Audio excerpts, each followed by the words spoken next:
Hey everyone, welcome back to episode number 8 of Co-Courtside, sponsored by Eat Water. Today, I have the special pleasure of being here with an NBA Hall of Famer, two-time champ, Finals MVP, five-time All-Defense, and a core piece in forming one of the most influential sports dynasties of all time, Mr. Joe Dumars. How you doing today, Joe? Thank you, man. Appreciate it. Happy to be here with you, Alex. No problem, buddy. No, I really appreciate you for joining. Obviously, I imagine these past days and weeks must be extremely hectic. Obviously, now you're the head of basketball operations at the NBA. Talk to me about that role a little bit. And obviously, you had the career as a player and as a GM. Do you ever use those two parts of your career to help you problem solve with this current role that you have? Yeah, absolutely.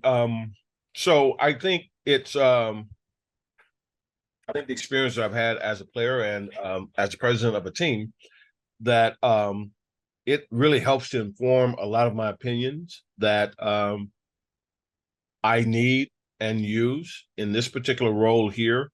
When things come up with players, I can look at it through the eyes of a player. When things come up with team issues, I can look at it through the eyes of a team president. So I think um, my history in this league and my past in this league um, really uniquely qualified me for this particular role because I can really understand it.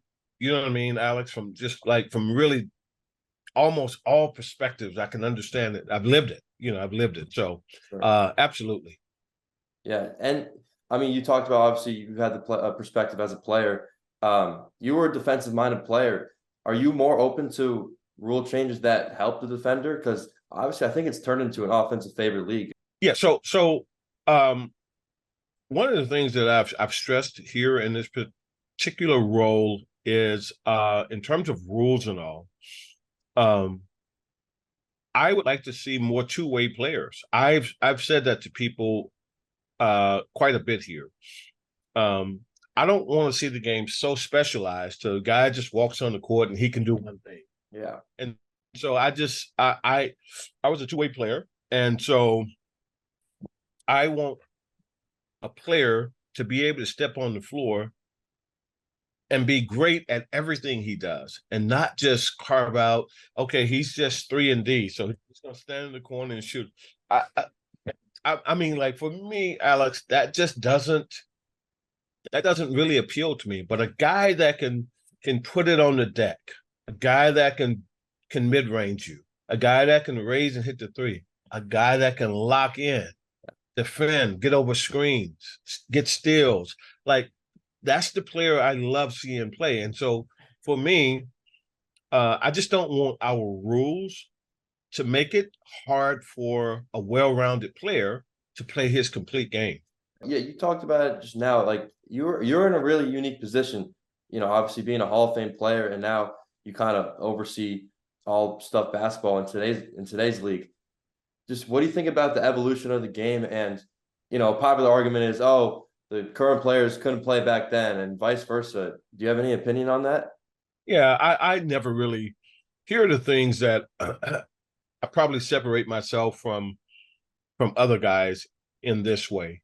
Um, I never say guys couldn't play during an era. Like that just doesn't make sense to me. That that a guy could play in the 90s, but he couldn't play now, or that a guy who plays now couldn't play in the 90s. Just it doesn't even make sense to me. I agree. I agree. You know what I mean? Like if you're an NBA player, man, and you were a great NBA player, you can play whenever. The other thing is there are a lot of great players, man, that have played in this league over the years, Alex. I give love to all of them because I truly understand how hard it is to go out there and be great.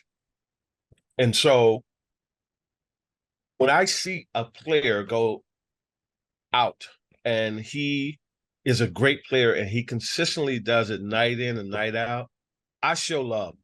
I show love to him because man, Alex, it's not easy to go out there and do that, man, night after night after night. So I'm just saying, like, I'm not of that school of thought that this era, that era. Like, hey, man, I got love for everybody.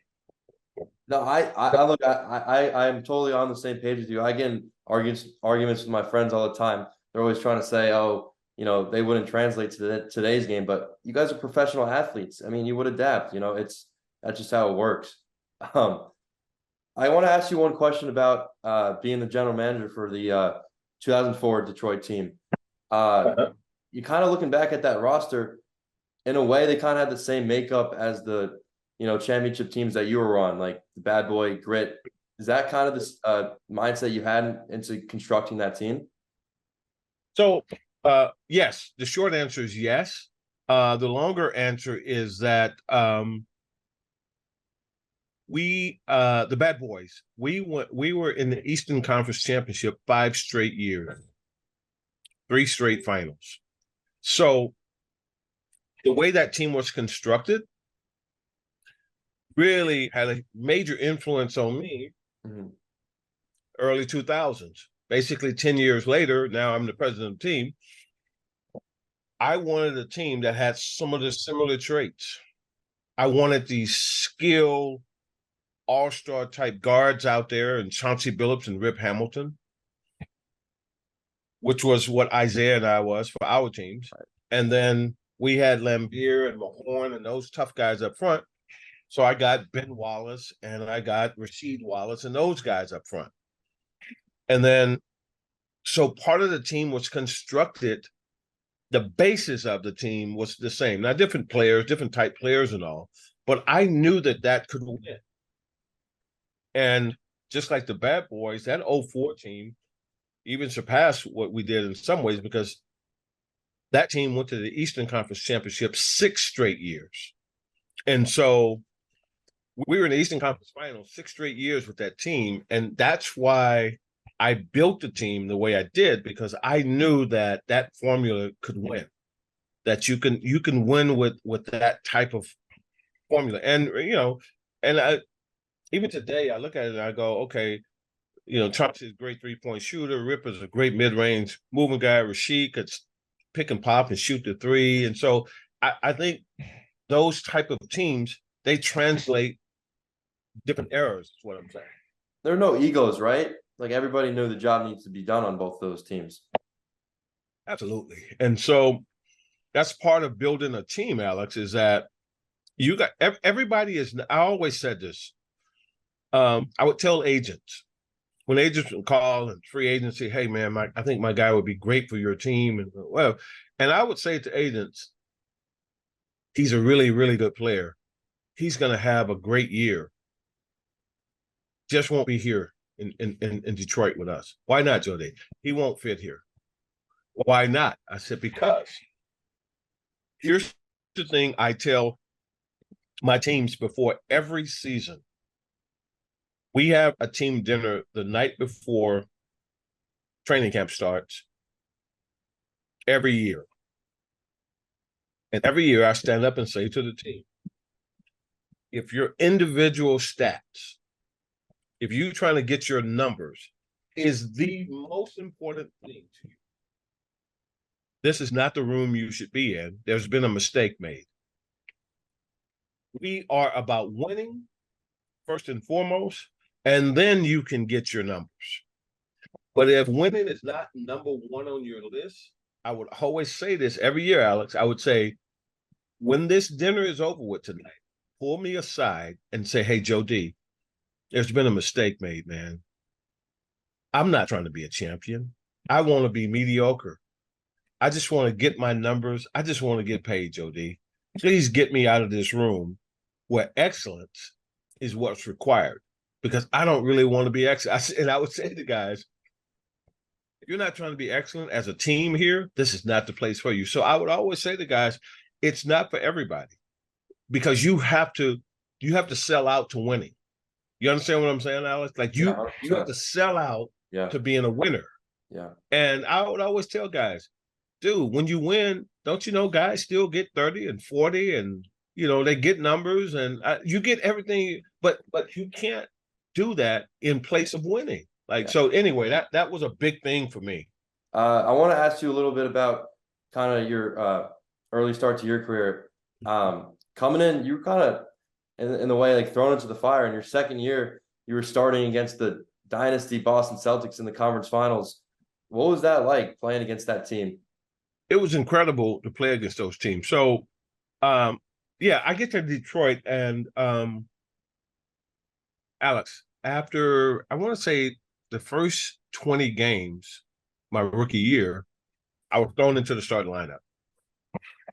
And all of a sudden now, I'm out of college a few months before that, and all of a sudden I'm walking into the Forum as a rookie. I'm walking into Boston as a rookie, Chicago, all these places, and I'm 21, 22 years old, and I'm starting after 20 games, and it's a culture shock. But what happens is this, Alex, it's like being thrown into the deep end of a swimming pool.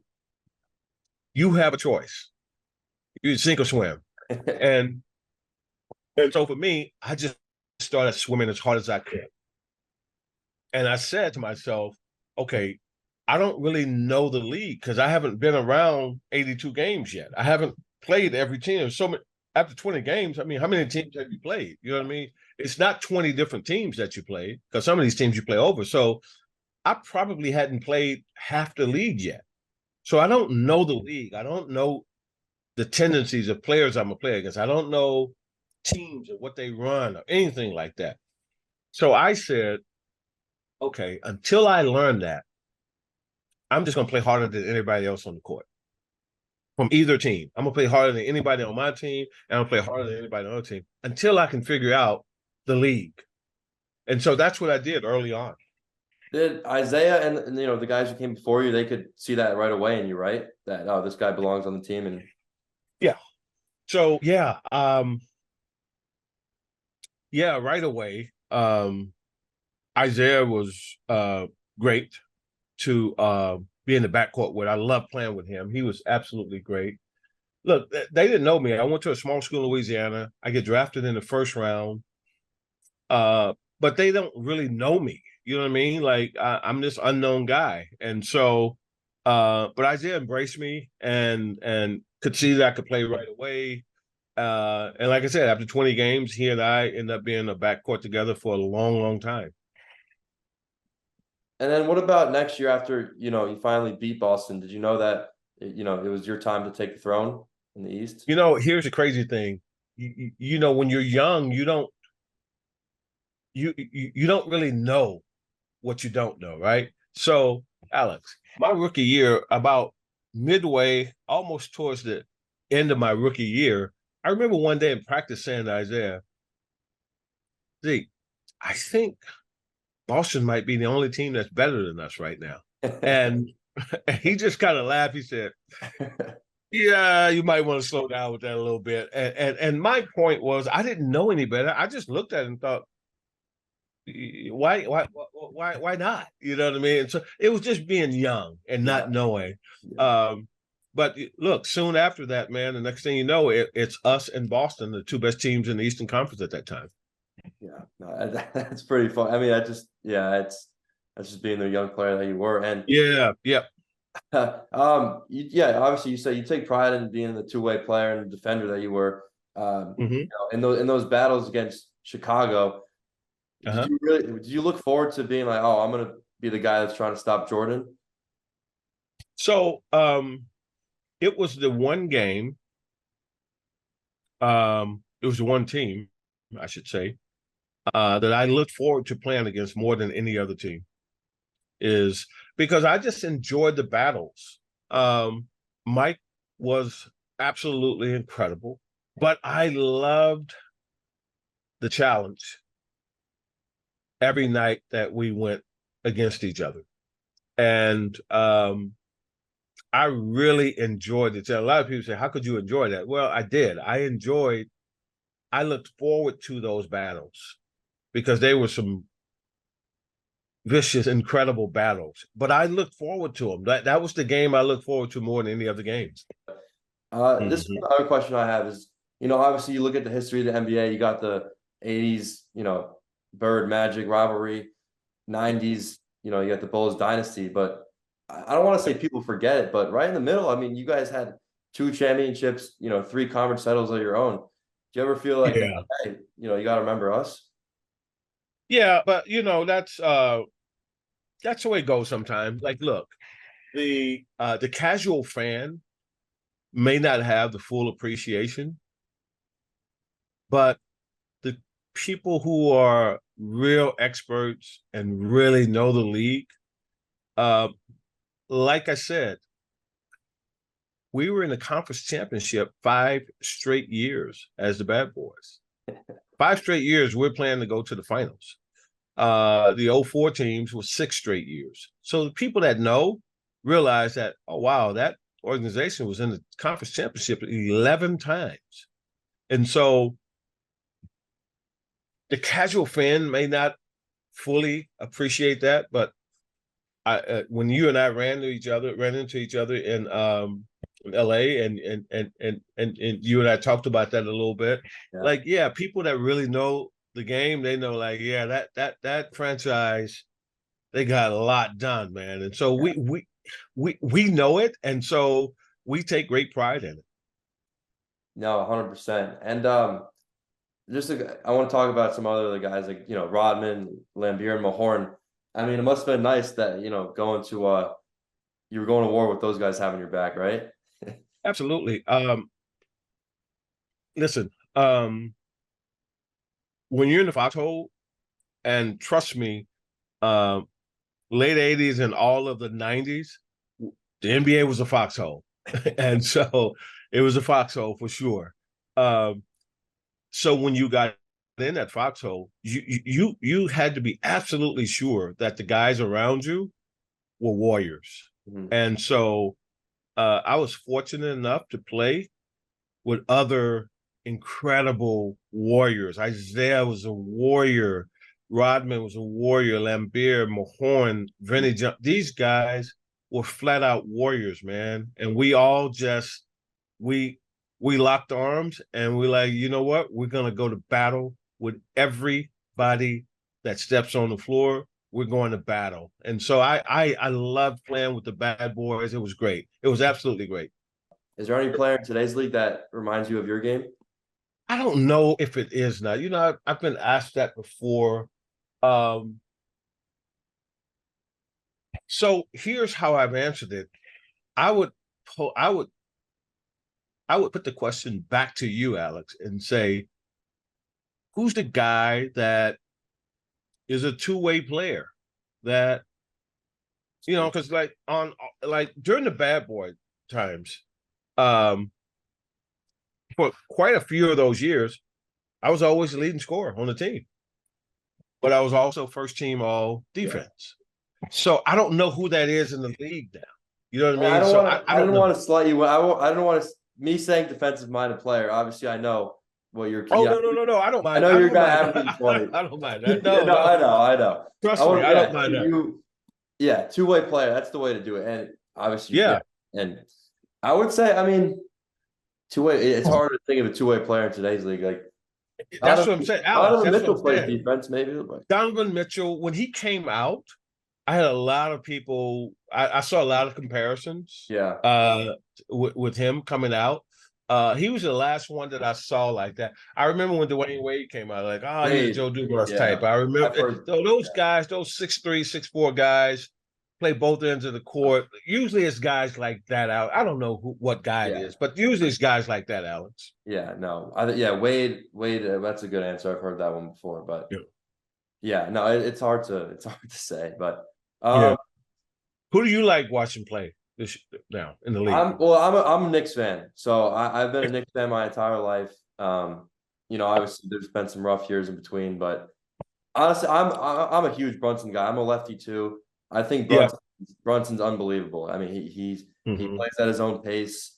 He's not the most athletic guy, but he gets a job done, and he's great for New York because they haven't had a point guard in who knows how long.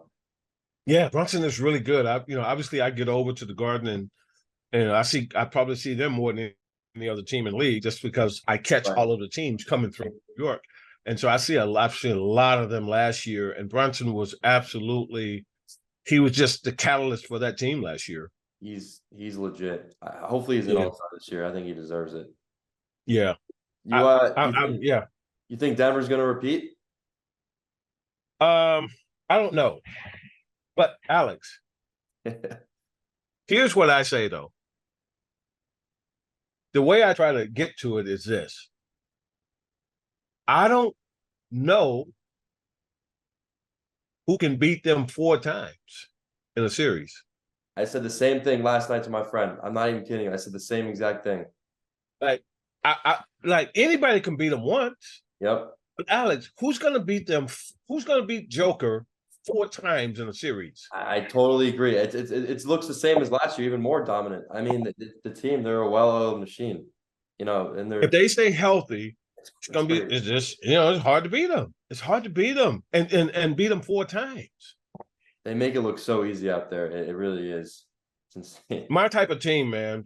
Team ball, Yeah. move the ball, Yeah. unselfish. Yeah. That's my type of basketball. They don't look for a star at the deadline. They keep their core. Yeah. Absolutely. Absolutely. Yeah.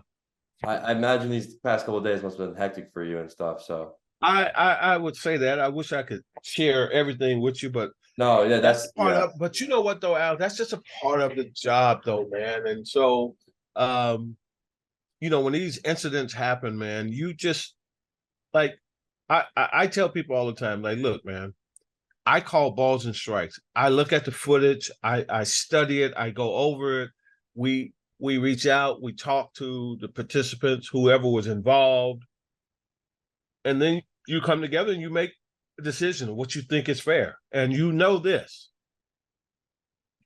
Whatever you come out with, there's going to be debate on both sides of it. Oh, it was too light. Oh, it was too much. Oh, okay. I'm totally cool with that. I don't care. You do it because you know what? Next week I might be doing something else, Alex. You know what I mean? Yeah. No, we don't have to name the incident, but I think 5 games. I think I said 5 before it came out. So is that where you had it? I said because I was watching First Take. Jay Williams said 10. I think that's a little too. That's a little too much, but I think 5 is about right. In my opinion. That's it. I thought so too. I thought a lot of conversation like what, that's the number. I remember saying that's the number. That's the number. Yeah. So no, hopefully it gets a little less chill for you as the season goes on, but yeah, it will. It'll be fine. But yeah, no, we're in the swing of things now, right? Once you get to November, you're like, hey, until June, it's full go. Last question I have for you, Alex. I know this is your interview, but I have to ask you questions too. What do you think of the so far of the in-season tournament so far? Good or bad? You can tell me. Good or bad? I think if you're a basketball fan, you're always looking for something that can make the regular season more interesting. Like, look, I'm always going to watch the NBA, but that's always the number one thing is how can we make the regular season more interesting? And it does. I saw that the ratings are up because of it. I think the courts is cool, like what they're doing, and that's what the NBA kind of pride themselves on, like just setting trends and stuff, And I see why people. I don't see why people would not complain about this. I think it's been great. No, look, there was a sense of uncertainty of what it was going to be like. But I think 2 weeks into it or whatever, how long ever it's been, it's been really good, man. I really enjoyed watching it. It's been good. You can see the players; they're into it too. Yeah, into it. See LeBron, like he's like I could probably see them in the locker room saying like, "Let's get this win. Let's Absolutely. Thanks, Alex. I appreciate it. I enjoyed doing it, man. And good luck. And let's do it again before the season's over. We'll keep in touch. Have a good one. Okay. All right, buddy.